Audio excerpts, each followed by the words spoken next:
What do you do when the person who told you, hey, I've got your back, watches the room turn on your decision and then agrees with the rule? You see, private agreement is free.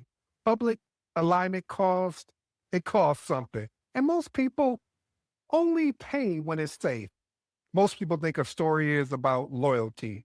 This is not a story about loyalty. It's actually about a gap nobody warned you about in project leadership. The gap between what people tell you in private and what they will defend in public. And if you've been there, or I should say, if you've ever led a project long enough, you probably have already experienced this. Recently, I found myself in a situation, family, that honestly wasn't new. What made it different was my expectations, not theirs, but mine. See, we had been working through a reporting effort. There were multiple stakeholders, multiple conversations, multiple requests. And like many projects, the scope, well, just like anything, it tried to expand. Okay, it did expand. Every time we talked to one person, they pointed us toward another person. Every conversation created another conversation. As a project manager, I started getting a little concerned, not because the work couldn't be done, but because I know how projects drift when nobody puts a line in the sand. So I volunteered to actually help coordinate the effort. I helped schedule the calls. I followed the direction that was given. In some cases, I even changed direction because the team wanted to approach things differently. I wasn't freelancing though. I was following the guidance, again, I was given. Eventually, we gathered the information. The work was essentially complete. I drafted the communication to actually close the loop with stakeholders. The communication was reviewed. We discussed it.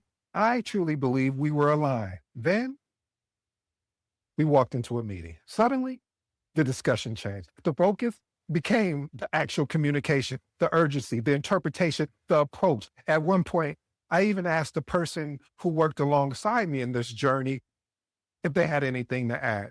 Me, I don't know, maybe being naive or me thinking that we were aligned. I expected reinforcement. I expected clarification. I expected alignment. Instead, the conversation moved toward closure. The support I thought existed privately wasn't demonstrated publicly. And in that moment, I felt disappointed, not shocked, just disappointed.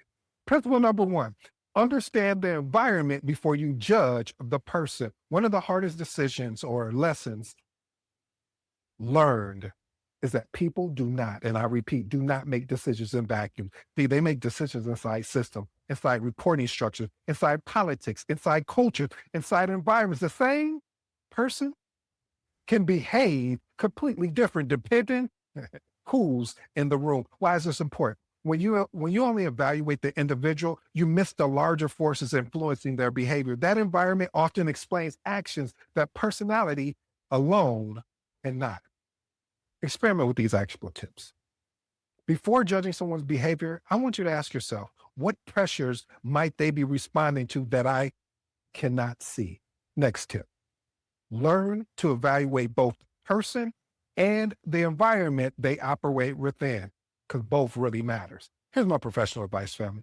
One mistake I made early in my career was believing that character alone determined behavior. What I eventually learned is that good people can make disappointing decisions, not because they're bad people, not because they're dishonest, but because they are operating inside environments where competing pressures, competing loyalties, competing priorities, and sometimes, and most of the times, competing fears. As leaders, we have to become students of both people as well as systems, because if we only study people, you'll miss the other half of the story. Ooh, I like that, family.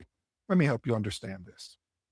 Understanding the environment only explains behavior, but it doesn't guarantee support, because when and only when someone understands your position, even when they agree with your reasoning, that still doesn't mean they're aligned with your position. And that brings me to the second principle. Principle number two, agreement is not alignment. Someone can agree with your idea. They can even agree with your communication. Oh, you don't like that? Well, how about this? Someone can understand your reasoning, and none of that, and I do mean none of that, can even matter when it comes to publicly advocating for your position.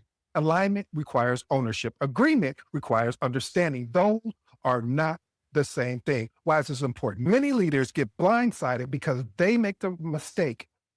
Agreement for commitment. The surprise isn't created in the meeting. The surprise was created before the meeting when the alignment was assumed.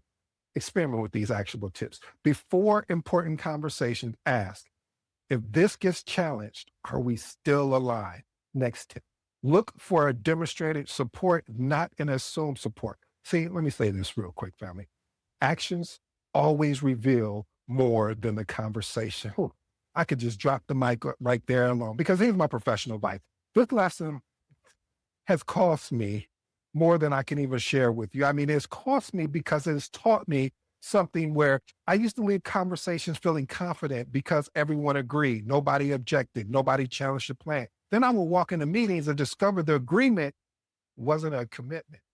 And there's a difference. See, a commitment is where you're all in. An interest is, well, I'm only in if it feels good at the moment. See, just because someone understands your position doesn't mean they will defend it. Just because someone likes your plan doesn't mean they're willing to own it. Alignment requires a level of commitment that agreement never does. As leaders, we have to stop assuming alignment and start verifying it. And once you understand the difference between agreement and alignment, something interesting changes or actually happens. You stop listening only to what people say and you start paying attention to what they do. Because when pressure arrives, behaviors becomes much, much more louder than words, which leads us directly to our final principle. Principle number 3, trust behavior under pressure. Pressure exposes priorities, not intentions, not promises, not conversation. Priorities, anyone can support an ideal when they don't have to be exposed or experience any risk. The real test happens when there is a reputational risk, political risk, leadership scrutiny, or disagreement. Why is this important? Pressure reveals information that normal conversations never will. It shows you where people, and I do mean where people truly stand. Experiment with these actionable tips. Pay attention to how people behave during difficult conversation. That is where trust is really measured at. And the next one, build relationship based on observed behavior, not isolated conversation. Again, because patterns matter more than promises. Here's my professional advice, family. This might be one of the hardest lessons in this entire episode. Pressure reveals priorities. I've seen people make commitments they fully intended to keep. Then pressure entered the room. An executive joined the call. A difficult question got asked. A controversial decision got challenged. And suddenly, their behavior, well, they flip-flop. Okay, you don't like flip-flop. Well, they just changed. That's why mature leaders don't build trust based on isolated conversation. They build trust based on patterns because patterns will tell you the truth. Pressure just simply exposes it. And when you put all 3 of these principles together, you begin to see the bigger picture. People operate within environments. Agreements don't guarantee alignment, and pressure reveals priority. And once you understand these 3 things, situations that once felt personal begins to make a lot more sense. Here's my reflection, family. The truth is, I really wasn't shocked. I've been a project manager too long to be shocked. I've seen priorities change. I've seen executives reinterpret decisions. I've seen timelines move. I've even seen people support an idea one week and then question it the next week. What disappointed me wasn't what happened. What disappointed me was that I believed this situation was going to be different. I believed this person would be different. But as I reflected on it, I realized something. The real challenge wasn't the conversation. The real challenge was remaining professional while the conversation kept changing, because that's what leadership often is. The ability to stay composed when the goalposts move, the ability to stay respectful when you are actually frustrated, the ability to explain your reasoning without becoming defensive, and the ability to keep leading when the narrative changes around you. Maybe that probably was the lesson. Leadership isn't just about understanding people. It's understanding the environment of those people that operate in it. Because people often behave differently depending on the room they're standing in. Here's the truth, family. Become wiser, not bitter. Because private agreement feels good. Public alignment creates results. One builds confidence, the other builds trust. And if you've been leading long enough, I guarantee you will experience both.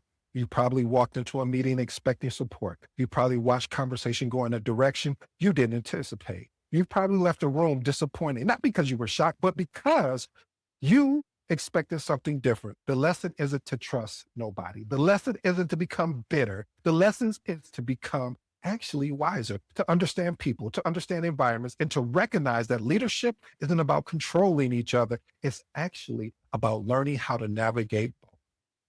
I understand it. I've lived it, but build anyway.